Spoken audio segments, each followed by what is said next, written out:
In today's video, I'm going to teach you how to embed a HubSpot form, and it just takes around 5 minutes. This tutorial is perfect if you're looking to integrate forms on your website quickly and easily. So let's dive right in and make this process as smooth as possible. To get started, open your preferred web browser and type in www.hubspot.com. Once you're on the HubSpot homepage, look for the login button, usually located at the top right corner of the page, and click on it.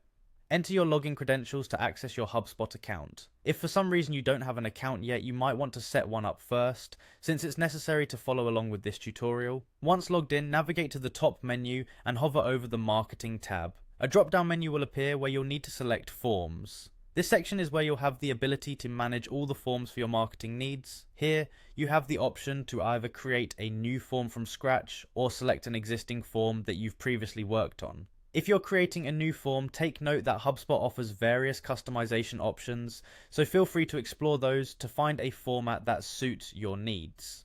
For today's demonstration, let's say you've already got your form ready to go, so we'll focus on how to embed an existing one. When you have your form selected, you'll want to find the form's embed code. This is crucial because this code is what you'll use to integrate your form into a web page. To locate the embed code, click on Edit Form, and you'll be directed to the Form Customization view.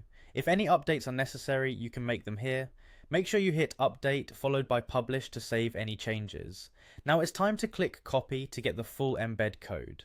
The code is automatically generated by HubSpot, making it straightforward to use without deep technical knowledge. With the code in your clipboard, navigate over to your website's backend or content management system. Once there, determine exactly where you'd like your form to appear on the page. This might be on a contact page, a service request area, or anywhere else you deem appropriate. Simply paste the embed code into the HTML section of the page. Make sure to save or update your web page afterward to ensure the changes take effect. And there you have it, your HubSpot form is now seamlessly embedded into your website. This powerful feature not only helps in collecting data more efficiently, but also aids in streamlining your web strategies. Thanks for watching, and I hope you found this tutorial helpful. Keep those submissions coming and better engage with your audience using embedded forms.